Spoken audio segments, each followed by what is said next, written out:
इन तीन भारतीय शेरों ने कंगारुओं की धज्जियां उड़ाई।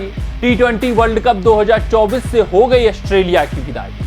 हाँ, आपने बिल्कुल ठीक सुना, ऑस्ट्रेलियन टीम की विदाई लगभग टी20 वर्ल्ड कप 2024 से हो चुकी है, क्योंकि अफगानिस्तान अगर बांग्लादेश को मुकाबला हरा देता है तो अफगानिस्तान सेमीफाइनल में चला जाएगा। वहीं अगर बांग्लादेश अफगानिस्तान को हरा देता है तो ऑस्ट्रेलिया के लिए दरवाजे अभी भी खुले रहेंगे। लेकिन ऑस्ट्रेलिया वर्सेस भारत के बीच हुए मुकाबले की अगर हम बात करें तो यहां पर हमें सिर्फ और सिर्फ भारतीय टीम का वर्चस्व देखने को मिला है और भारतीय टीम ने ऑस्ट्रेलिया को मात देकर टी20 वर्ल्ड कप 2024 में यह सुनिश्चित कर दिया है कि वो पूरी तरीके से तैयार हैं, तैनात हैं और पूरे रणनीतियों के साथ उतरे हैं टी20 वर्ल्ड कप 2024 में। चाहे भारतीय टीम वर्ल्ड कप जीते या ना जीते, लेकिन ये जो स्क्वाड चुना गया है भारतीय कप्तान द्वारा, भारतीय सिलेक्टरों द्वारा, वो स्पॉट ऑन है। हर एक वहां पर कंडीशंस के लिए हमारे पास खिलाड़ी मौजूद हैं और ये फ्लेक्सिबिलिटी भारतीय कप्तान रोहित शर्मा के पास है। वो रणनीतियों के तहत आए हैं टी20 वर्ल्ड कप 2024 में। और दावेदारी की बात करें तो अभी तक हुए जितने भी वर्ल्ड कप है उसमें ये वर्ल्ड कप में भारतीय टीम सबसे प्रबल दावेदार दिख रही है टी20 वर्ल्ड कप टाइटल उठाने। अगर कंगारू टीम के खिलाफ हुए मुकाबले में देखें तो तीन भारतीय बब्बर सेनों ने बड़ी दहाड़ लगाई है, कंगारुओं की धज्जियां उड़ाई हैं और ये जो मुकाबला ऑस्ट्रेलिया के लिए डू और डाई एनकाउंटर था, वहां पर पूरी तरीके से ऑस्ट्रेलिया को डाई कर दिया है, पूरी तरीके से ऑस्ट्रेलिया को निस्ते नाबूद और धाराशायी कर दिया है और 19 नवंबर का वो जो बदला था उसको यहां पर पूरा कर दिया। तो अपने इस रिपोर्ट में देखेंगे वो कौन से तीन भारतीय बब्बर शेर रहे जिन्होंने 19 नवंबर का बदला खास लिया ऑस्ट्रेलिया से। और ऐसा वैसा नहीं, बल्कि उनको अब लगभग टी20 वर्ल्ड कप 2024 से बाहर करने के कागार पे खड़ा कर दिए हैं और अगर कंगारू टीम बाहर हो जाती है तो वो बदला पूरा हो जाएगा।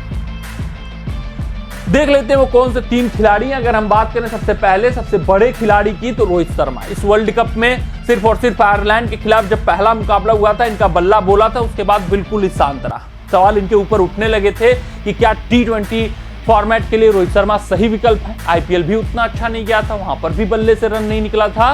तो commit the man Rohit Sharma ने दिखाया कि अनुभव क्या चीज होती है, क्लास क्या चीज होता है, form is temporary, class is permanent.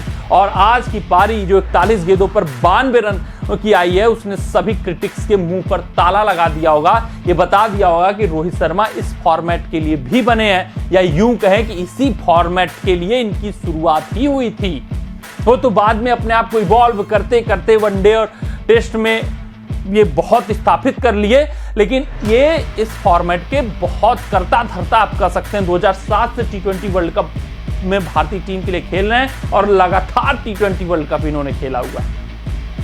41 गेंदों पर 92 रन, जबरदस्त पारी आई, धुआंधार पारी आई और ऑस्ट्रेलियन टीम के गेंदबाजों को दबाव में डाला और खासकर मिचेल स्टार्क के खिलाफ इन्होंने जो बल्लेबाजी की, 29 रन कूटे उनको उस ओवर में, उसने समा बांध दिया था। उस मुकाबले की बात करें, ये हैं दूसरे खिलाड़ी, इनके नाम विकेट एक रहेगा। ये स्पेल आप देखोगे तो याद इनको नहीं किया जाएगा, 3 ओवर में 21 पे 1।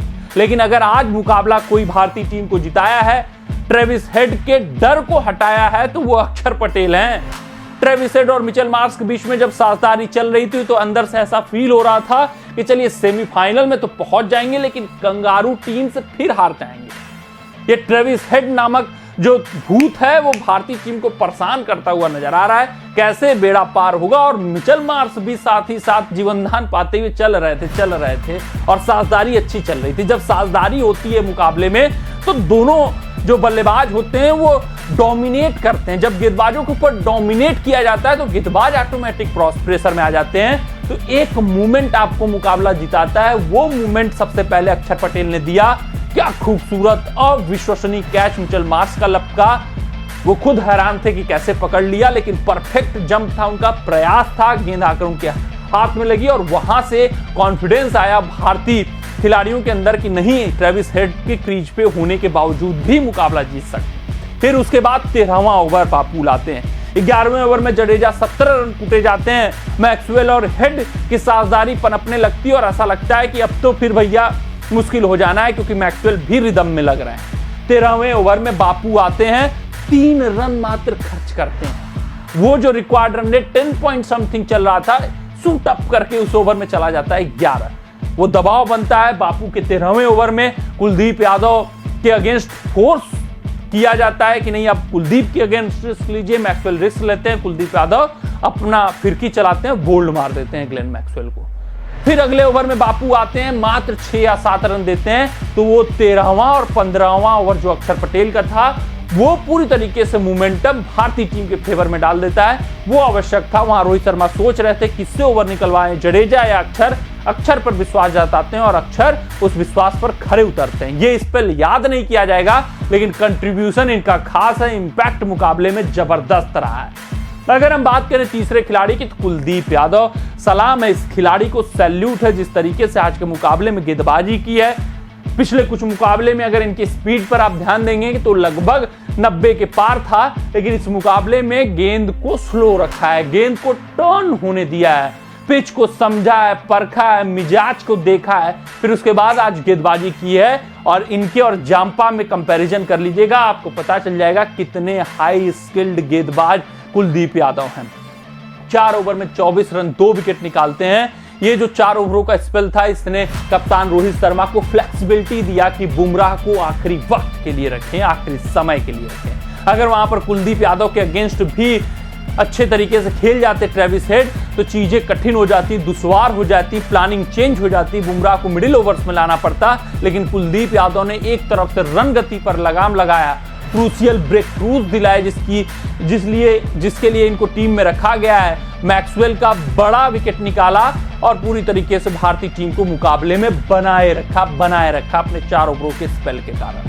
तो कुलदीप यादव खास हैं, इनको बहुत एप्रिसिएशन मिलनी चाहिए इस गेंदबाजी की, और ऑस्ट्रेलियन टीम को इस स्पेल के कारण शायद T20 वर्ल्ड कप 2024 से बाहर जाना पड़ेगा। तो इन 3 भारतीय बब्बर शेरों ने धज्जियां कंगारू टीम की उड़ाई है। इसके अलावा अर्शदीप सिंह ने भी अच्छी गेंदबाजी की है, 3 विकेट उन्होंने अपने नाम लिए हैं। सूर्य कुमार यादव 16 गेंदों पर 21 रनों का कंट्रीब्यूशन दिया है, लेकिन इन 3 खिलाड़ियों का खास इंपैक्ट रहा है। अर्शदीप सिंह की बात करें तो वार्नर का विकेट, फिर अंत में जाकर विकेट निकाला, लेकिन जब ऐसा प्रतीत हो रहा था, ऐसा डर लग रहा था कि नहीं ऑस्ट्रेलिया मुकाबला जीत सकता है, वहां पर इन 3 खिलाड़ियों का इंपैक्टफुल पारियां आई और इन्होंने धज्जियां उड़ाई।